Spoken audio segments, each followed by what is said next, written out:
in the universe today? Well, what is going on in the universe today? Or what is going on with crystals and astrology today? Well, let's tie them together. Let's tie them together. Okay, great. Well, going on universally right now, we're about to have two planet shift. Mars is about to go into Libra. That's going to happen on Sunday. Mercury went into Sagittarius. So with these shifts coming, we're going to feel a different vibrational energy that's really present. We've been really dominated by feminine energies, earth and water signs, and planets being there. But with this more masculine shift, you know, it's just going to change the vibration up a little bit. And crystals, astrologically, as well as physically, are very much about vibrations, just like anything else. You know, we have our astrology chart, and that shows us as life forms how we express all the vibrations that are present in the universe.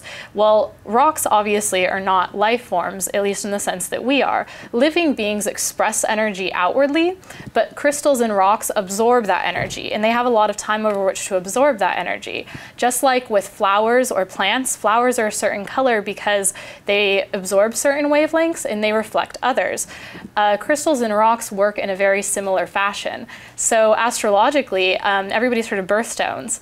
Well, birthstones come from the fact that all astrological signs have rocks that are associated with them. There's some debate in the astrological community, I guess you would say, sure, about exactly which ones are present. I kept seeing ones that were like just for August, or just for Virgo, or just for Leo, and I kept getting bumped into the September one because I was a Virgo, and it was very confusing. Yeah, but you know, we all really can use them. It's very common to see in people's personal astrological charts that there's an imbalance of elements. Like, for example, somebody might not have a lot of earth in their natal chart, and that means that you're going to need extra help to get in touch with the earthy energies, the practical day-to-day living, what you really how you connect the mundane and the physical world. And so a good way to do that is to find a crystal, like for example pyrite, that is really associated with earth energy. It absorbs a lot of it, and by holding it and allowing yourself to get in touch with that vibration, you can make up for that lack of natal energy or that lack of natural awareness and understanding of those energies.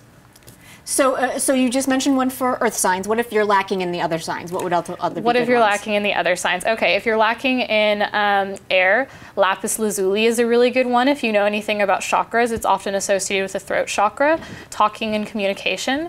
If you're lacking in fire, garnet or carnelian are pretty easy stones to find. They're associated with the root and the sacral chakras.